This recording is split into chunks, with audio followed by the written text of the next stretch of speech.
I now hand the conference over to Mr. Anant Daga, Managing Director. Thank you, and over to you, Mr. Daga. Thank you so much. Good evening and welcome to our Q1 FY22 earnings conference call to discuss operational and financial performance for the quarter. I am joined by Amit, our CFO, and SGA, our investor relations advisor. First of all, I hope you and your near ones are safe and healthy. While the number of cases has sharply declined, we must keep up the guard and continue to remain disciplined and take all necessary steps to contain the pandemic. While Amit will share detailed financials, let me share some key highlights of Q1, our perspective on the emerging situation, and progress on key focus areas for FY22 as shared in the last call. It's heartening that in Q1, despite being a severely impacted quarter, it saw an all-round sharper sustained recovery vis-a-vis last year Q1. Overall, the Q1 revenue grew to almost 3x compared to same quarter last year, though on a lower base, but with both online and offline showing strong traction. What's encouraging about this growth is that it's more evenly spread out across tiers of cities and types of stores. Overall, in offline, Q1 saw operational days of close to 48%, and for these operational days, the recovery was about 44% against pre-COVID levels. Our online business continues to see robust growth on a significant base that we have already achieved. Our online business more than doubled in Q1, with both own website and third-party marketplaces growing similarly. A key milestone this quarter is that our D2C contributed more than half of the revenue for the first time on secondary sales basis. As on date, most of our network is operational, and the sales traction in the last couple of weeks have been extremely encouraging, being around two-thirds of pre-COVID numbers for like-to-like operational days. Though we continue to see disruptions across multiple markets, from mall closures to time and day restrictions, the momentum from Q1 continues to build further. With reduction of cases, gradual unlocking of the country, and increase in vaccinated population, we expect a strong festive season ahead. Now coming to key focus areas for FY22, the first area for us is growth of online business. As shared above, the business continued to expand at a rapid pace while we have continued to build on avenues of future growth. One of the key objectives of the last quarter was launch of omni-channel fulfillment model from our stores. It is now fully integrated, live and stable. In addition to the endless aisle and own website omni-channel capabilities launched last year, now we are able to use EBO store inventory across multiple marketplaces, including Myntra, Flipkart, Amazon. This is a key step towards a strategy of single view of inventory across all online channels. On the product side, we are now creating digital first products which will go live on our website and marketplaces in next couple of months. This should further add to the D2C business growth. Second focus area this year is an accelerated store expansion plan, and we are looking to add a net of 60 plus stores this year. Our expansion program will be driven along two key initiatives, Project Rise, which is upgrading our flagship stores, and Project Bharat, which is entering into tier 3-4 markets through franchisee route. I'm very happy to share that we have already signed 40 plus stores to be opened in the coming months. I'm particularly excited to share that we have signed 15 plus stores for Project Rise at very attractive long-term leases. These would massively increase our brand presence and consumer experience across some of the most important retail markets across the country. Third focus area is cash conservation and cost control. Here again, we have cash reserves of about 140 crores compared to 125 crores in the same period last year. On cost front, we continue to engage with our landlord partners and are finalizing lease reduction for the year. The full impact of the same has not been considered in Q1 as many of the deals are in process of getting signed. From a full year perspective, we see at least 20% savings against our regular rent commitment, and most of them will flow in the coming quarters. As we prepare for next level of growth, we continue to invest in people, processes and infrastructure, and hence there will be limited savings on employees and overhead costs. On the focus area of swifter thought to shelf, I am happy to share that we are making the targeted progress on all fronts. Our automated inventory management system phase 1 has been implemented, and now we are rolling out the planning and allocation functionality of the same. With regards to our initiative on consolidating our warehousing operations into a single warehouse, we have already consolidated all the finished good warehouses and are on track to amalgamating fabric warehouse as well. The impact of this consolidation will be visible starting end of the year, both in terms of cost and much more efficiencies. Other initiatives of express replenishment, incubation cell are also fully operational. Overall, quickly implementing our learning from the last year, we have nimbly navigated the pandemic this year while embarking on investing in key levers for future growth. I will now request Amit to take you through key financial highlights for the quarter. Thanks, Anand. Good evening, everyone. I will be giving you an update on our financial performance in Q1. Our Q1 revenue was rupees 94 crores, which is a growth of 189% over last year Q1. Our gross margin has improved by 500 basis points from 50.7% in Q1 last year to 55.8% this quarter. However, it continues to be significantly impacted because of skewed channel mix and impact of inventory dormancy on a lower sales base. With offline sales expected to recover in future, gross margin should gradually rise back to normalized levels. We have accounted for rent concessions of rupees 3 crores under Ind AS 116 accounting in Q1. Many of the rent concession deals are in various stages of discussion, and we expect 20% in savings in rent expense for the full year FY22. Employee costs and other expenses are in line with what we spend in a quarter. As Anand already mentioned, we expect limited savings on these heads for the full year. The company incurred a loss of rupees 20 crores at EBITDA level in Q1, vis-a-vis loss of rupees 26 crores in similar period last year. At PBT level, the loss was rupees 49 crores in Q1 versus rupees 60 crores last year.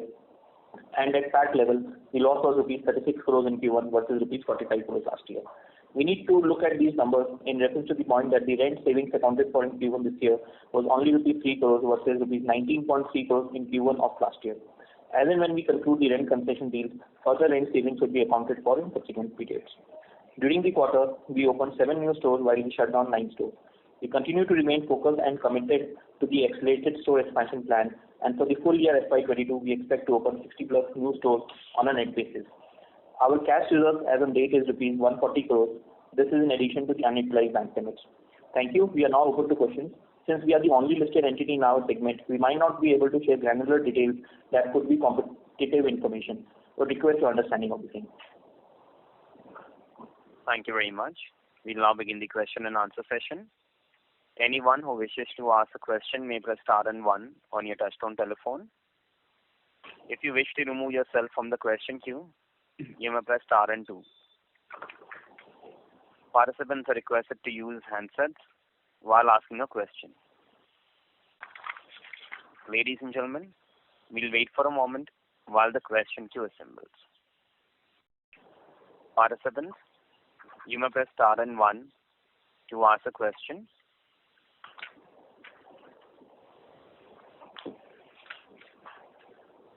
Ladies and gentlemen, you may press star and 1 to ask a question. The first question is from the line of Manish Poddar from Nippon India. Please go ahead. So I have just 2 questions. First is, let's say, if you could probably, help me understand how is now the demand environment looking around, given that, let's say, the discount season had started. So just wanted to get some, let's say, if you could give some qualitative thing, that'll be helpful. Sure. So Manish, as I just mentioned, we started end of season sales slightly late this year compared to FY20 and 21.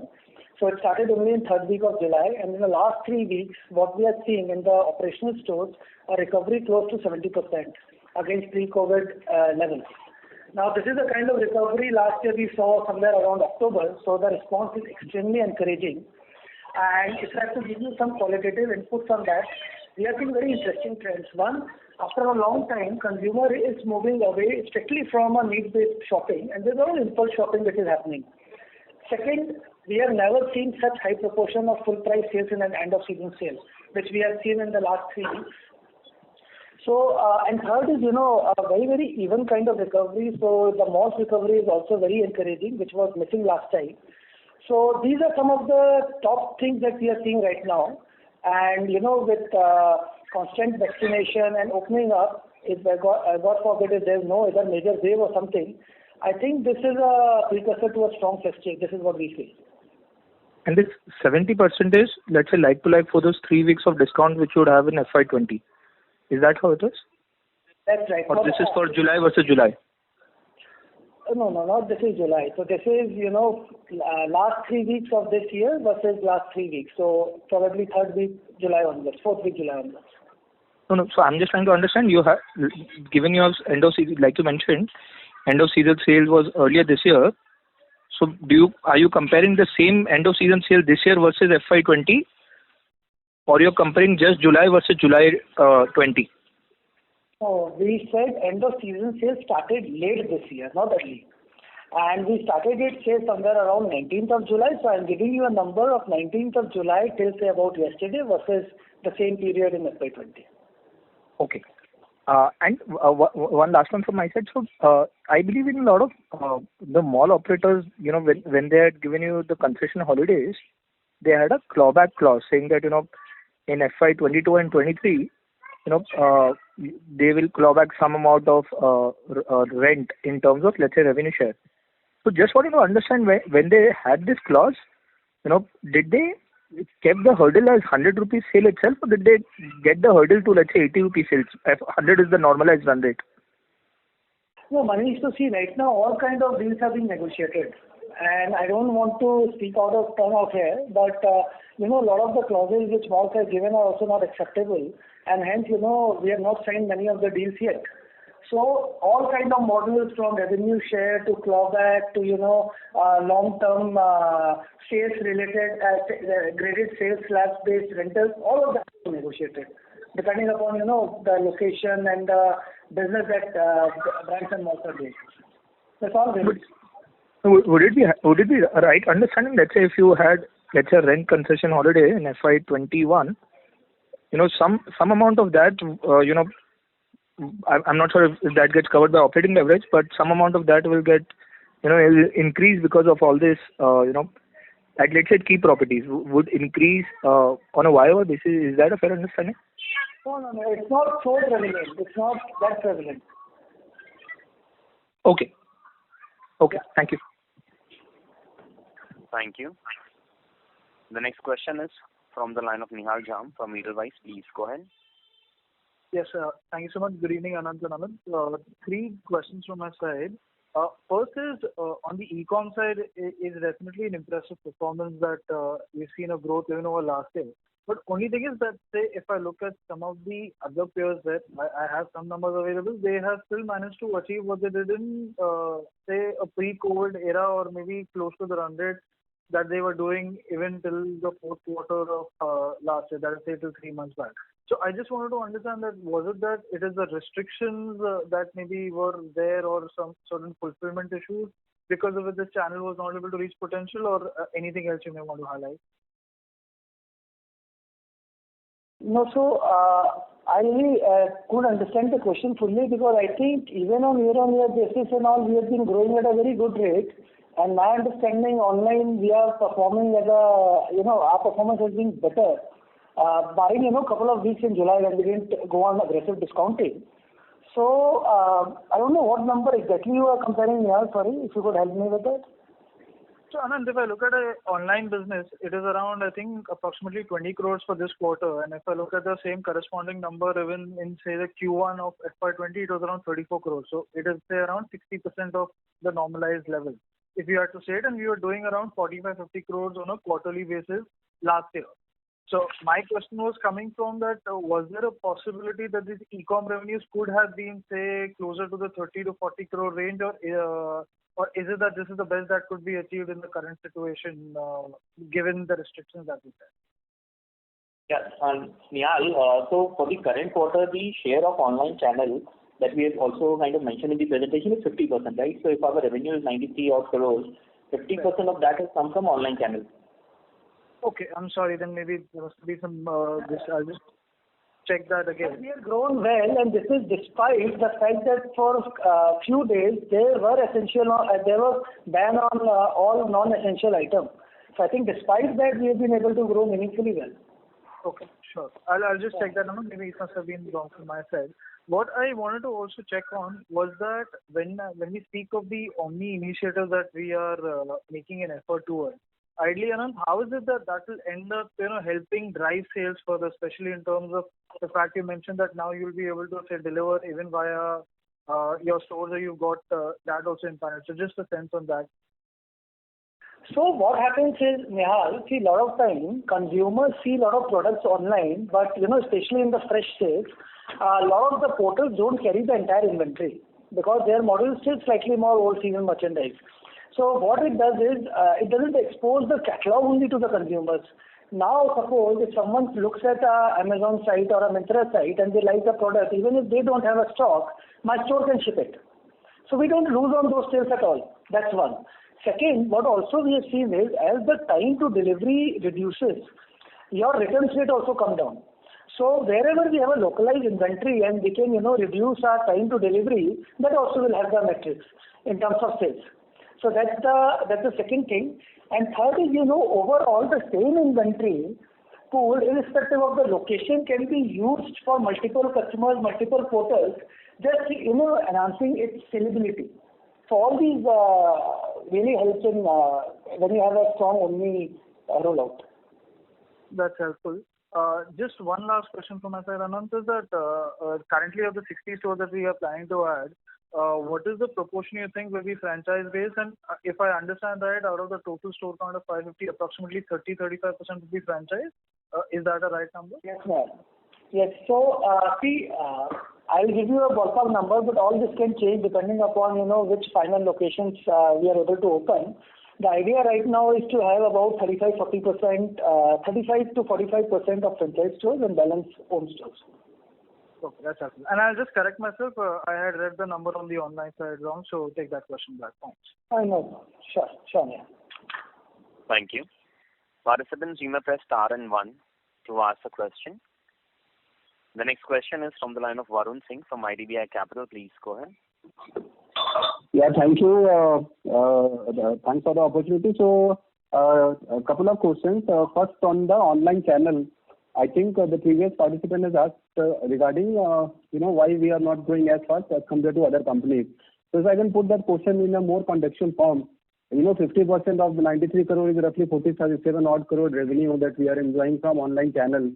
And we reached the peak of the revenue from online close to 55 crore, and which is only in Q2 and Q3 of the last financial year, which is Q2 21 and Q3 20 FY21. So I mean, from 55 crore during current quarter only 47 crore, so it's a lower number. So I mean, if you can help us understand that during the lockdown period, wherein really customers should be shopping more, and even if I look at your Q1 FY20 number, so that is also close to 40 crore. So reducing the seasonality, the quarter on quarter. Still we don't see a significant amount of growth compared to competition. So how, if you can help us understand, how do you think about the online channel, the numbers that you are clocking? So Varun, two parts to your question. So first, is as I just explained to Nihal also, this quarter, even from online perspective, was not operational for the full 90 days. There were restrictions in many of the PIN codes for not delivering non-essentials, and that is where some sales were lost. And this, I think, is a phenomenon which everyone in the industry has faced. So there were not a lot of PIN codes, especially in the month of later part of April and early May, wherein things were disrupted. Second, coming to your point about growth rate, so growth rate is one, but we'll also have to consider the base. At the base level, our sales are probably I'm not very sure which other players you are talking about, but compared to wider industry, I think our base is also far higher and stronger. So we invested in this capability probably ahead of many of the other players. I think if you take that effect also into place, online, at least for the operational period, we thought we saw very, very strong traction and good growth. Okay, and so my second question is on MBO channel. So this is a channel, wherein we scale this business up to a significant level, and we were enjoying kind of 40 odd crore of revenue historically, but that 40 crore has now kind of, vanished. And now, in presentation, I could not find revenue contribution from MBO. It must have been clubbed with online and others, because of course over last 3-4 quarters it contributed hardly 0 to 3%. But how do you explain the kind of revenue that we were drawing earlier, and why we are not able to revive this channel, and how do you think about milking this channel going forward? So Varun, I think this is something which we have discussed over last few calls also, but let me just reiterate. See, MBO, we started with a rationalization exercise, wherein, we changed the business model, we changed the approach to the business. And if you look at it subsequently, entire industry, most of the players have rationalized this channel at some point in time or other. Now, when this COVID hit, COVID wave 1 happened, the most impacted channel was MBO. And we didn't want to take an aggressive credit call, and hence we just simply downscaled that channel. So there were a lot of secondary sales happening, but we were not booking any primary sales. The billing again started this year with spring summer, wherein in Q4 you would see some build up. Having said that, the wave 2 hit, and typically first quarter is not a very big MBO billing month also, because they work on seasonal billing. So for festive, we should see some numbers coming back in Q2. From a long-term perspective, I don't think MBO channel would hit the same run rate that they were earlier, because of all this movement from unbranded to branded, unorganized to organized, and this channel continues to be in stress right now. But you should see some good traction starting Q2 for the festive build-up. So, earlier MBO used to be probably 8 to 10% of the business. We earlier also mentioned probably this channel won't be at those levels. It could be at 4-5% levels. But at that level, it will come back, provided we get a good 6 month, no disruption runway. Thank you very much, sir. And sir, just one last question, if I may squeeze in, on store closures. So on a net basis, sir, as we observe over last 4 quarters, we have been closing constantly. For example, in Q1 21 8 stores, then 13, and then 10, and this quarter on net basis we closed 2 stores. So we don't see this much amount of store closure in case of other competition. So how do you explain these store closures, and how as an analyst we should be gaining confidence in terms of store addition that we are doing going forward? I mean, the 60 store addition guidance that you have given. If you can help us understand this store closures compared to competition. That's all from my side. Thank you very much. Sure, Varun, a very fair question. So again, I don't know whom you are comparing us with as competition, because as far as I know, in my trade, most of the guys have really curtailed down their store count over last 5 quarters. And I think it was a very, very logical thing to do, because we took a very aggressive step, both in terms of what real estate at what price we can get now.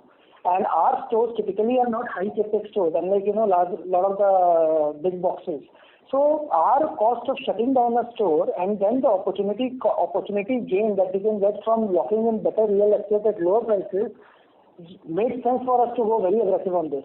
And this is what we have been telling last year also. So now we have rationalized the store base. There would be few closures, 20-25 closures, which will happen every year. Apart from that, COVID wave 2 would make it another 4-5 stores. So those kind of closures will continue in future. On the confidence on new stores, so as on date, as we speak, we have already signed 40 plus stores. By Q2 net addition, you won't see a very big number, but from Q3 you should see a 20 plus store addition every quarter. So all those are signed, all those are in pipeline, and I think we'll start to see the impact very soon. That's very helpful, sir. Thank you very much for such a detailed answer, sir. Yeah. Thank you very much. Participants, you may press star and 1 to ask a question. Next question is from the line of Jaspreet Walia from Newmark Capital. Please go ahead. Hello. Sir, good evening. Thanks for taking my question. So in your presentation, you mentioned that you will be introducing online first collection pretty soon. So could you please explain that how would this collection be different from your usual collection? Are you trying to address different price points or different kind of styles? Yeah, good evening. That's a very nice question. And see, what happens is, we are a mix and match brand, wherein consumers come to stores, they look at various tops, various bottoms, and they mix and match and create looks. This is one thing which is still slightly a challenge in online. And what we have seen is, there is a consumer base who just want to buy sets, maybe a 2-piece or 3-piece. So what we are doing is we are creating those ensembles which are easier to pick. Because we don't have this big challenge in the stores, we are not replicating the same thing out here. But this is essentially what we are doing on online. So some two-pieces set, some slightly more entry price point dresses and those kind of stuff, which we look at, being a missing part in our collection offline, which is not also required in offline, but probably online could do more justice to the kind of consumers that come. And how would the price points be different from your usual price points which you have at physical retail? So, see, it's a different product category essentially, so like-to-like comparison won't be possible, but yes, the prices could be in the range of 10% plus minus. That's the kind of thing. We are not going, down the line of a very, very, very low price point or anything like that. It's more about the way product is constructed. Got it. Sir, as far as your Omni initiative is concerned, so what's the status right now on the execution front? What has already been achieved and what is left? And whatever is left, by when will the full initiative be rolled out? So, we have rolled out our Omni initiative in close to 100 odd stores now.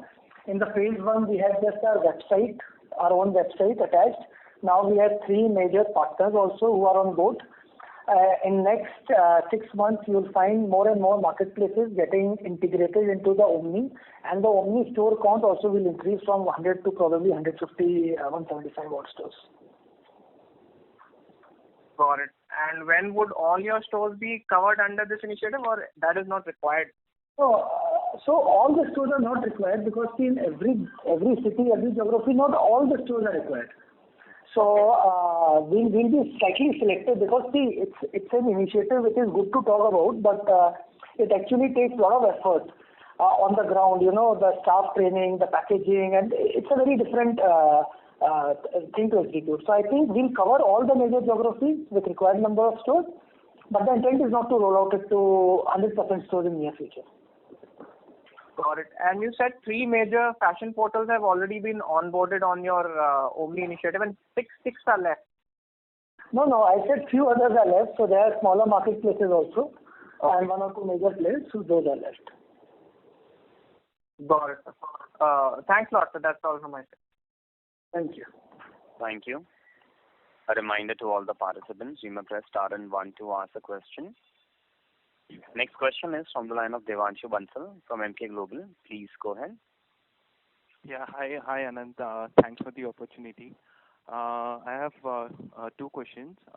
So assuming COVID impact to be restricted to FY22 only, by when do we expect returning to our per store revenue run rate? Per store revenue run rate? Yeah, that is which is. I think the sales are building up. If there's no major disruption, this year itself you should see that coming back because it's been much better than last year, and I believe post festive if the momentum continues, then probably we are looking at even if not pre-COVID, very near pre-COVID this year itself. Okay, so my question was, can expansion into tier 2, 3, 4 cities through franchisee route delay per store revenue recovery? Oh, no, sorry. Okay, so that's your question. See, if you look at it, it's a 2-pronged strategy, right? One, we are getting into tier 2, tier 3. Tier 2 markets are very good. Tier 3, 3 or 4, where the revenues could be slightly lower per store. But at the same time, we are having, our target is to have at least 30 plus Project Rise stores, which are all the biggest markets. So, for example, the leading mall in Mumbai or the leading high street in Delhi, where we have all increased our store sizes by 2 times. So, I think that will more than compensate for lower revenue stores in tier 3, 4 markets. If at all, I think at least for this year it should increase once all these stores are rolled out. Sure. Secondly, larger players like ABFRL also have indicated aggressive plans with entry at similar price points. And secondly, the focus also remains on increasing share of private labels in their stores. So I wanted to pick your thoughts on how are we guarding ourselves from these threats? See, out here, as we always say, see, ethnic is one of the most attractive spaces right now, and the momentum that we expect to see post this phase would excite, all major players. So we are not very surprised that, many other players would also want to enter the segment. Private labels again, for as many years I've been in this state, they have always been focusing on private label, but see, brands play a role and private labels play a role. And this is what I've always said, unless you have a strategy of 100% private business, typically you will have the strongest brands. And that's where, as a brand, irrespective of whoever is coming into the fray or, adding to it, you have to ensure that your brand pool, your differentiated product bouquet, and your return metrics on the shop floor all works in your favor. So I think we'll be investing, as we speak, we are investing in all these things, in brand building, in strengthening the product portfolio, in the ways we are reaching our consumers, our back-end efficiency. So I think this is where the brands compete, and that is what we'll continue to do. Sure. Thanks. I have more questions. I'll come back in the queue. Thank you. Sure. Thank you. A reminder to all the participants, you may press star and 1 to ask a question. The next question is from the line of Varun Singh from IDBI Capital. Please go ahead. Just one bookkeeping question. On other income, there has been a significant decline. So currently it's only 3 crore as compared to, the run rate of 17-18 crore that it was reflected in the books, over last 2-3 quarters. So if you can give us some, comment on why it has declined so significantly, and what kind of number we should expect going forward, given the, we have more cash balances. So I was quite confused in terms of, if we have so much of liquid fund, then why other income has declined by so much? If you can help us with that. Hi, Varun, this is Amit. So I'll draw your attention to the note number 5, where we have mentioned that last year for this quarter, we recorded rental concessions under other income. So that was to the tune of 12 odd crores. So first, whatever rental concessions we got, we adjusted it against the rental expenses for that quarter, and any remainder we had disclosed under other income. So if you remove that 12 crores from the last year's number, so it was about 4 odd crores, against which this quarter we have recognized 3 crores in other income. So it is fairly comparable if you count for the rental concessions. Okay, understood. Yeah, thank you. Thank you very, very much. Thank you. The next question is from the line of Devanshu Bansal from Emkay Global. Please go ahead. Yeah, hi. Thanks for the follow-up opportunity. Sir, for 11, this question is for 11. So Go Colors has been expanding by about 150 stores per year in today's filing, DRHP filing. So can we also see such a pace of expansion in this category once we achieve the desired unit metrics? Yes, see, this is a category where expansion could be very, very fast, because typically they are like it sits well with high street, the local markets, malls, and again the model is pretty standard, the product lines being very standard and the store box being very standard. So you are right. Once we have the proof of concept, once we have one season going, the scale up could be meaningfully faster. This itself, could on a conservative basis, if everything works well, you can open 30, 40, 50 stores of this every year, like only 11. Okay. So this 50 would be still lower than what they are opening, right? I'm just saying, when you start scaling up from the pilot phase to the first scale up, I think you also need to take into account the kind of entire supply chain, entire coordinates. So I was just mentioning to you, this is the least that a brand like this can have. Obviously, the numbers could be far higher. Sure. And do the store closures that we have been doing, do they have a bias towards any of company-owned or franchisee-owned models, or it is secular across both? No, it's not biased towards anything. So it's a mix between the brands, between the models. Okay. Lastly, just on a competitive positioning only, peers be it on the menswear side or on the women wear side, have been raising capital to either fund losses or maybe to expand. And several others have also filed DRHPs like Manyavar, Go Colors. So we having a stronger balance sheet. So how do you see these competitive moves? Or we also, there might arise a need, as in we may also go for a capital raise to expand aggressively going ahead. See, we have a model which in normal times is can generate cash. So I don't think for organic expansion we will need cash. Again, in terms of losses and all, we have a strong balance sheet. We can sustain it. I think the worst is behind us any which way. And even last year, you would have seen, despite the losses, without any fundraise, we have been able to deliver on a higher cash than what we started with. So I think we have some long-term opportunity in working capital, and we should be able to manage with that.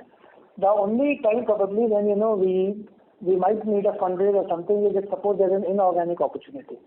So that I can't comment on right now. But for organic growth and loss funding, I think we are well covered right now. We should not. We don't need to look at a fundraise at this point in time. Sure, that's helpful. That's it from my end. Thank you. Thank you. Participants, you may press star and 1 to ask a question. The next question is from the line of Raj Joshi from Ace Securities. Please go ahead. Hello. Sir, I have two questions. The first question is on our rental part. Are we still negotiating with our vendors for the rental cut down? Yes, there are a lot of negotiations which are still happening. There are a lot of discussions which are going on. Okay. So on the as we are seeing in Maharashtra, there are still malls are shut, and the Maharashtra government has given the guidelines to open the malls. But the thing is that they have given the instruction that only the both vaccine who has taken, they can only go. So how we are thinking about our current quarter and subsequent quarter will perform?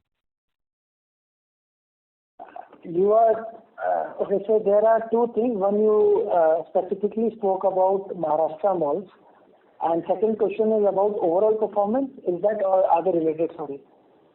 Both are related. Okay, so see, most of the country has been operational, though there have been weekend lockdowns and timing restrictions. I think Maharashtra malls were the last to open, and you are absolutely right. With such kind of conditions, it's very difficult to do meaningful sales out there. So we all are in discussions also with various agencies to figure out, how this can be made slightly easier and more favorable for consumers to come to the malls. Apart from some of these areas where restrictions are, in other places we are seeing a much healthier recovery. And especially last few I was mentioning, things are looking much more positive. So we are very hopeful that, if this trend continues and there's no significant, third wave or something like that, festive could be a very strong season. See, unlike many other categories which have gone through lockdown and then seeing pent-up demand and then, people have been able to come and shop and take that out, I think with ethnic it has not happened yet. A lot of business in ethnic happens because of occasions, and for last 1.5 years there's no opening up of that. So I believe there's a huge pent-up demand, and as and when things open up, I think we'll get to witness the same. Okay, sure. Thank you, sir. Thank you. Participants, you may press star and 1 to ask a question. The next question is from the line of Ankit Kedia from Phillip Capital. Please go ahead. So a couple of questions I have. First is on Nykaa Fashion. In 1 year or 2 years, they have been able to garner around 600-700 crores of GMV. And I see we are also present on Nykaa Fashion. Could you just share your experience? How is, Nykaa Fashion compared to Myntra or other marketplace model? And is there, business model similar to some of the others? See, Ankit, I won't be able to share too much granular data because, it's also about the business model with these people. But we have also seen a very rapid scaling up in Nykaa. Having said that, Myntra base and Nykaa base are just not comparable. So Myntra, even on a very, very large base, is still growing at a very attractive rate. So I guess, Nykaa right now, higher growth rate is also because of very, very low base compared to Myntra. But our experience so far has been very encouraging on Nykaa as well. Sure. And so my second question is on the gross margins. While this quarter gross margins have been the second best in last 4-5 quarters, do you think with the online share increasing, it is incrementally getting tough for us to go back to the old margins? While I know in the past phone calls you have always said that you should look at EBITDA margins on online and not at gross margins because they would be lower. So from our perspective, should we look at declining gross margins compared to FY20 while the EBITDA margins would be similar? Would that be a good guesstimate for us? Ankit, your understanding is bang on. See, with online, because of the way structurally the costs are, your gross margins will get slightly impacted. Now, it will also depend upon, what kind of share website has, what kind of share third-party marketplaces have. So all that will evolve. But yes, historically we have been delivering X. Obviously, with the channel increase share of online, it will come down slightly. And again, at the PBT levels, I think all these get equated. So probably that would be the best metric, if you ask me. Taking into consideration all the below the line items, cost items. So that should be a more fair comparison. Sure. And so are you seeing any change in the delivery cost for online with Omni coming in now from more and more stores coming in? So are you seeing the unit economics for online improving steadily over the last 1-2 years, or it pretty much remains the same? No. We are seeing an improvement. So if you look at our own website also, I think all these parameters are improving. Because as I just mentioned, with Omni, the returns rate also dropped. And the moment return rates drop, even at the same cost per delivery, your delivery cost comes down. We are also seeing higher number of repeat customers coming and much more repeat purchases happening, which gives us better, ROI on our marketing inputs. So we are definitely seeing an improvement in the profitability on the online channel side also. Sure. That's helpful, sir. Thank you so much. Thanks, Ankit. Thank you. Participants, you may press star and 1 to ask a question. The next question is from the line of Shivaji Mehta, an individual investor. Please go ahead. Thank you for this opportunity. Sir, with competition heating up and a lot of listed players now announcing entry into the ethnic wear space, and also some of the private equity-backed unlisted players announcing plans to list in the next 1 to 2 years, do you feel that margins could be under pressure going ahead? See, the thing is, if you ask me, the one impact of this is discounting. You know how it manifests in discounting. If you ask me, the peak we had seen was last year. This year onwards, there is some more, rationalization in that. Having said that, see, I don't think too many players are coming in the same area where we are. Competition is definitely, heating up much more in the online value segment, which is where we don't play actually. So there probably, it's much more sharper. The ranges where we play is about, having a differentiated product at a slightly, massive and premium pricing. Out there is still very limited. And I guess, whichever player comes in, given our supply chain standard, given our product cost to MRP matrices, I don't think we are in a very, we would be in an advantageous position to my mind, because, scale and all also will help. So while I see, there could be some players coming and discounting and all getting more serious, but I think it will be restricted to some part of the business. That's our feeling right now. Makes sense. Sir, and final question from my side is basically on the yarn and the cotton prices, which have been on a rise. So, what could be the impact of this, in terms of the price hikes that we may need to take going ahead if they stay at these levels? Yeah, that's a question that we grapple every day with. And see, so far, because we do a lot of job work of our fabrics, and then we've been able to do some, reverse engineering on our products, we've been able to mitigate the risks to a large extent for monsoon festive season. Next spring, summer 22, we are yet to place orders. I think because as a brand, we use multiple fabrics, and it's not that the yarn prices have increased across. We are still able to substitute a lot of fabrics with, slightly more reasonable fabrics. Some parts would be impacted. For that, probably, in those specific product categories, we might have to take a slight price increase. So that we'll see when, we are placing orders for spring, summer. Okay. Thanks a lot, sir, and all the best. Thank you. Thank you. A reminder to all the participants, you may press star and one to ask the question.